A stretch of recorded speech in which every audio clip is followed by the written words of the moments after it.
bad business decisions of the C-suite at Disney in the last several years, right? Let's go buy something that's really popular, and then we'll get this temporary boost, and then we're going to break it. Because the talent isn't there, they wind up breaking it, and then it falls apart. They did it with Marvel, albeit they had a 10-year good run before they shattered it to pieces. They immediately destroyed Star Wars after they bought it. Pixar is a train wreck, with very rare exception, Inside Out 2, because Elio is going to... that's going to peel off the turd when that movie comes out in a few weeks. Everything's broken.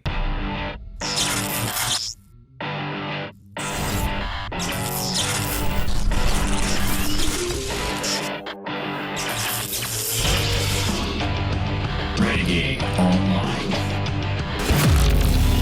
This from thatparkplace.com and our editor-in-chief, Marvin. Fortnite Star Wars crossover coincides with the lowest player count in 2 years. Now, I'm going to tell you what, folks. I would not have thought this. I mean, as cynical or as realistic as I would prefer to call it as I am when it comes to Disney Star Wars and Disney in general in terms of the quality or the lack thereof of their current cornucopia of products that they put out there in various forms and medium, I could not have predicted this.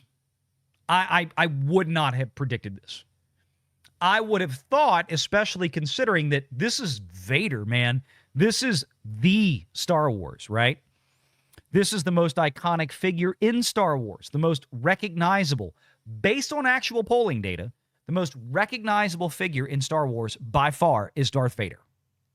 People who've never seen Star Wars, they see an image of Vader or they hear the name Darth Vader, they know exactly who that is and where it comes from. They know that's Star Wars, even if they've never seen it. Fortnite Star Wars crossover coincides with the lowest player count in 2 years. Holy hell, y'all. Despite a high-profile crossover with Star Wars, one of the most recognizable franchises in the world, or at least it was until Disney burned it to the ground.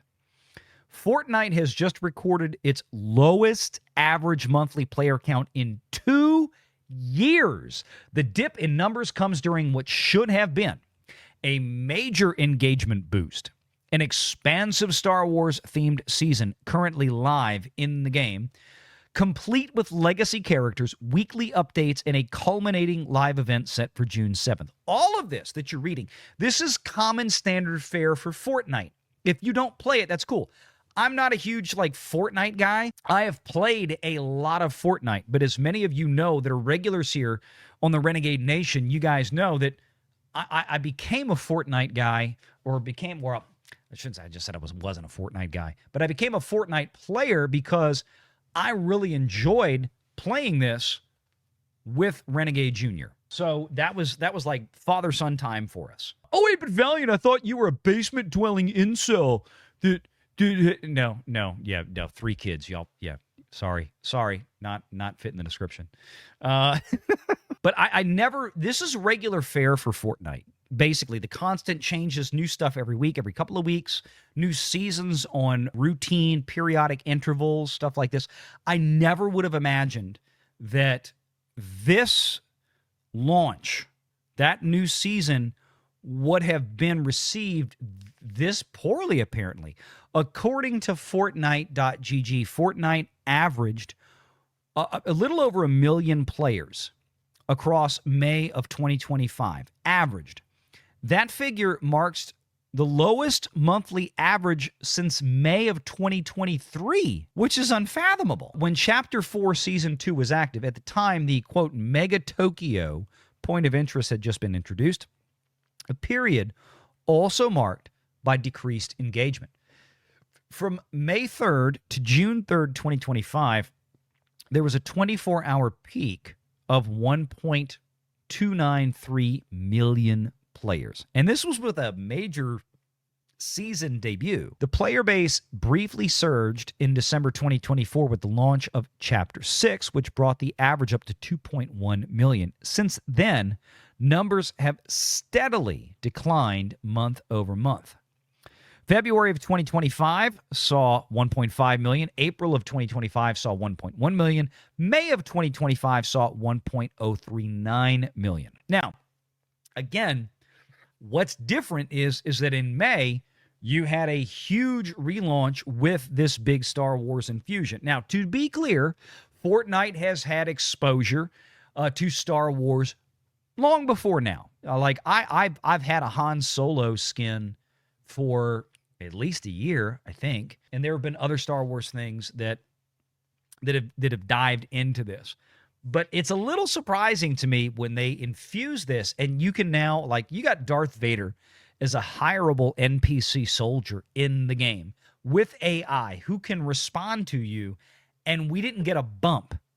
Like, not only did you not get a bump, but you actually shed another 100,000 players. This is not what the Walt Disney Company or Epic Games, obviously for that matter, envisioned with this $1.5 billion partnership. And what you've done is you basically shot one of the two biggest wads you have with this into Fortnite with Star Wars, the other being Marvel, right? Because,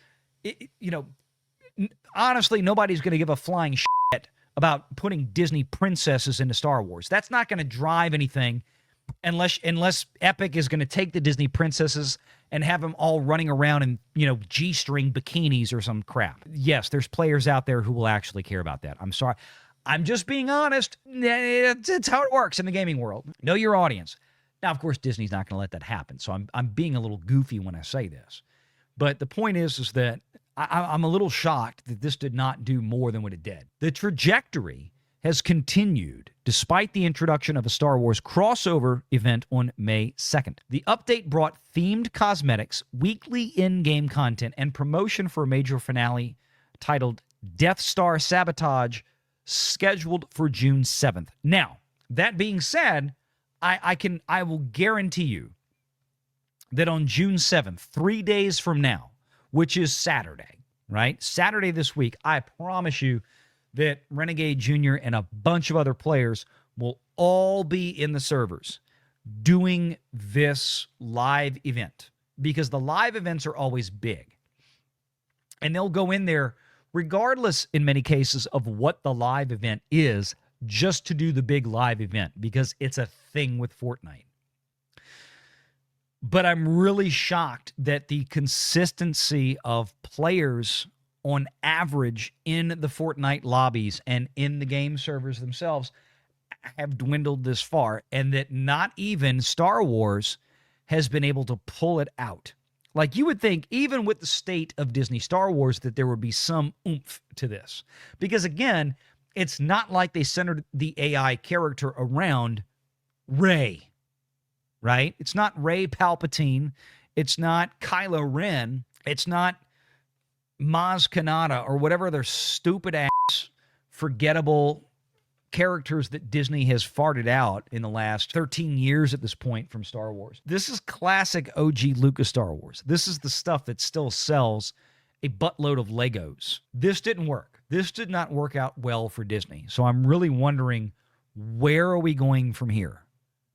Like, what is this $1.5 billion investment that Bob Iger and the board of directors committed to? Took shareholder capital and committed this shareholder capital to this. What is it actually going to return? As of right now, considering what we've seen up to this point and including Star Wars, I feel like that this was money wasted, completely wasted. And in that vein, it would absolutely follow suit with the far too typical bad business decisions of the C-suite at Disney in the last several years, right? Let's go buy something that's really popular, and then we'll get this temporary boost, and then we're going to break it, right? They don't actually say, hey, let's go break it. But because the talent isn't there, they wind up breaking it, and then it falls apart. They did it with Marvel, albeit they had a 10-year good run before they shattered it to pieces and put it in the shoddy condition that it's in now. They immediately destroyed Star Wars after they bought it. Pixar is a train wreck with very rare exception, Inside Out 2, because Elio is going to that's going to peel off the turd when that movie comes out in a few weeks. Everything's broken. They keep buying stuff and breaking it. We've said it before. That's Bob Iger's biggest claim to fame is his ability to go buy other people's stuff or license other people's stuff and make Disney look better, and then either immediately or not terribly long after, but at some point there is a terminal velocity to where it just gets broken. Right? They've got Bluey right now. I have a feeling that Disney eventually is going to find a way to even break that, even though they don't own it. This is another $72 billion into Fox. What have they gotten out of that? I guarantee it's in the numbers. They did not get $72 billion of value out of Fox. Disney is worth the same now as when they bought Fox for $72 billion. Disney's value has not gone up $72 billion. There's a reason for this, because they don't know what to do with the shit they bought. This is another one of these, oops, we screwed up. Think about that. What was the betting company? Penn Sports or whatever. Penn, the gambling company, right? They got into online gambling. They put billions of dollars back and forth into that with ESPN name rights licensing. That completely shit the bed. Right? That's worth nothing now. This is another one of these things where we get these stories that come out and that everybody gets real excited about what Disney is doing. And then almost every single time with near perfect track record, it turns out to be a giant pooch screw. You can't argue math. You can't argue facts. Make sure you're subscribed to Valiant Renegade and join us every Sunday at 6 p.m. Eastern for the live show.